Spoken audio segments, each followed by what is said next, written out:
Good morning. Yeah, I didn't get around to anything yesterday. Hours and hours on Teams meetings. It's just exhausting, which I know sounds stupid. It's not laying bricks or, or building a house, but I hate Teams. The way people can just drag into a conference call for 5 hours. Anyway, whatever.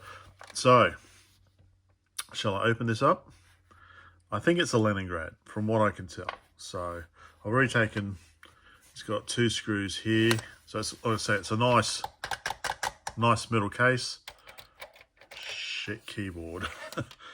Yeah, so I've already undone the screws. We've got the screws on the back here. Usual DIN ports. Not labelled. It's like RGB. So what we normally have on these machines is we've got power, we've got a joystick, we've got RGB, and cassette in and cassette out. I don't know why they don't combine the cassette input and output, but they usually have cassette input and output separate. Oh, maybe sometimes together. So let's see. Oh, I could read the manual, RTFM. Anyway, yeah, looks like we've got some holding in the motherboard here. We've got some rubber feet, so these ones are okay. Obviously had some replacements here. This one's okay because I've actually realised that that's going to scratch your table. So I'll see if I can do something about replacing those. Luckily, it's all metric, so let's have a look. Okay. Wow. Coloured cabling. Red, white, and I was going to say blue, but no, red, green, and blue. Instead of everything just being white. That's nice. That's nice for a change. Okay. All right. So what do we have here? We've got that's a ZX Spectrum Singlair keyboard. Okay. That's where the screw holes go, so it doesn't matter if there's if there is any circuit there. It's just all right. That's where the screw holes go. Right. So okay, it's all soldered in, so nothing plugged. So let's see. What's the easiest way of doing this? Maybe unscrewing the keyboard. All right, so what have we got anyway? We've got, okay, that's the keyboard over here.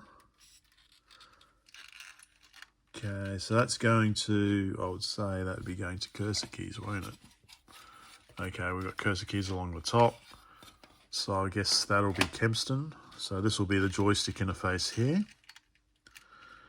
Now this one did say RGB, so that's going down here. Well, let me maybe just move this a bit.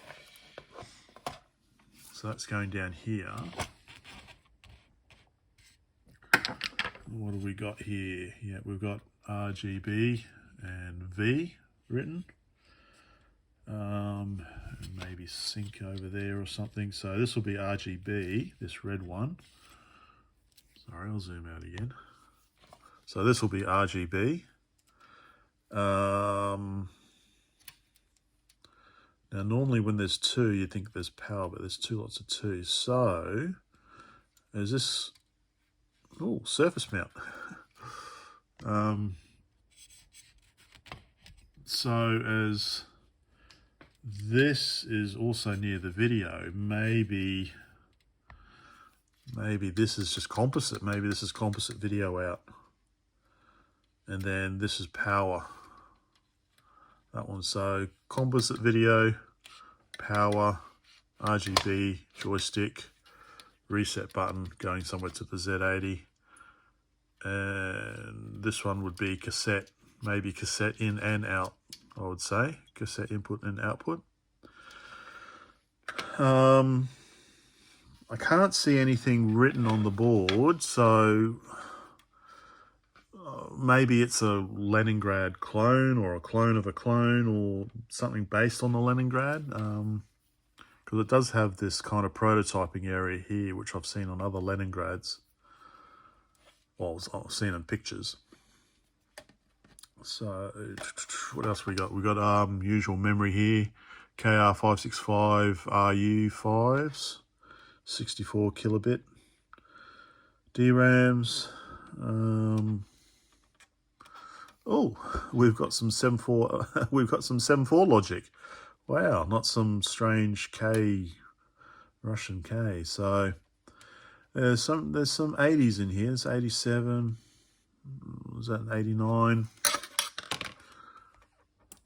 So some interesting bits and pieces.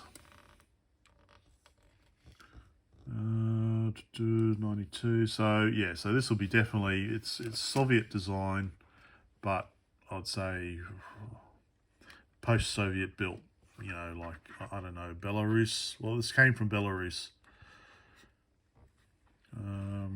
Okay, let's have a look at the Z80. The Z80 and the EEPROM. So the Z80 is, it's a T34 VM1. So I think this is a Soviet / Russian. Well, it's Russian now, 92. But obviously it was designed a few years before that. But we'll say it's a Russian clone of the East German clone of the Z80. I think apparently it was they used the East German die apparently. Then we've got an EEPROM there, KS573 RE82V, is it?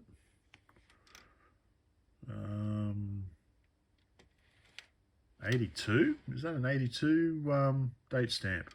Okay. Oh, the other thing is I've just noticed this OP. Apparently it means it's a test, manufacturing test or something. But anyway. So there we go. That's the basic look. Let me zoom out a bit. Let's maybe let's unscrew the keyboard a bit. Have a look at the keyboard. You know, one interesting thing I've noticed in a few of these now is that they actually the insulating spaces that they use aren't plastic, but basically bits of circuit board. So that's interesting. I've seen that a few times now. Okay, so this is the top case. Very nice. I think it's quite nicely made. Stamped metal or whatever, spray painted. So yeah, very nice. I quite like this. Okay, but the keyboard, right. Rightio. So as we can see, it's a ZX Spectrum Singlair keyboard.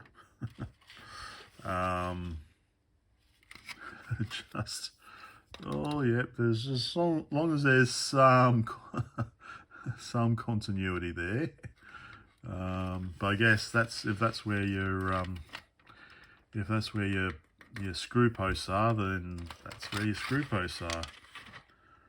So yeah, it kind of lends itself to it being a home built sort of thing. It's like you buy the case and then you buy your Singlair keyboard and you basically put it all together. This layout does actually seem to be pretty common from what I see. This kind of you can actually buy this keyboard separate still on eBay. I've seen. I might try and do that actually. There's a magnetic reed switch version, so that might be interesting to see if you can swap and change. I just noticed here as well. So sorry, a bit too close. Just don't worry about cutting off the excess wire. Just leave it how it is. So now the keyboard itself.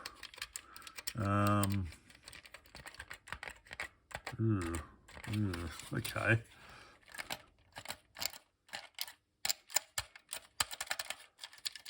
That's okay.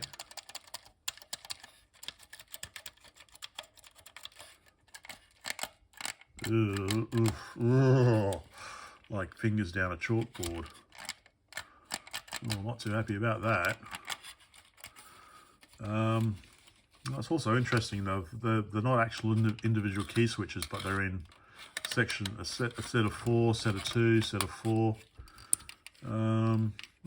Let's see if we can get one up.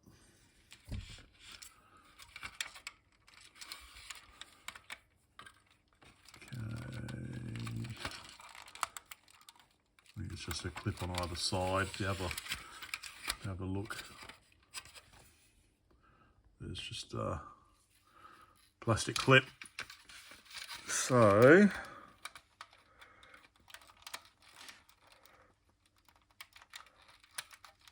okay. All right. So that's the key switch. No expense spared. So just plastic on either side, spring, and then, okay, it's just basically 2 leaves that get pushed down together. So I'll do the job. Yeah, it's not the best I've seen. Don't know if there's any way, because this one,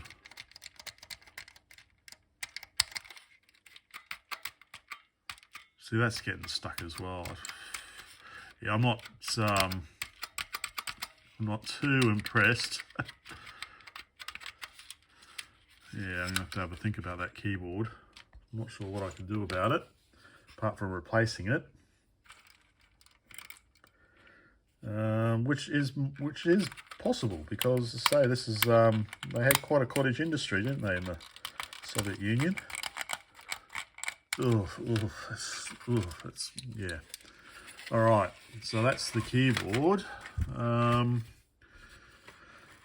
That's pretty much it, I guess. I'll probably have a look at replacing these screws here.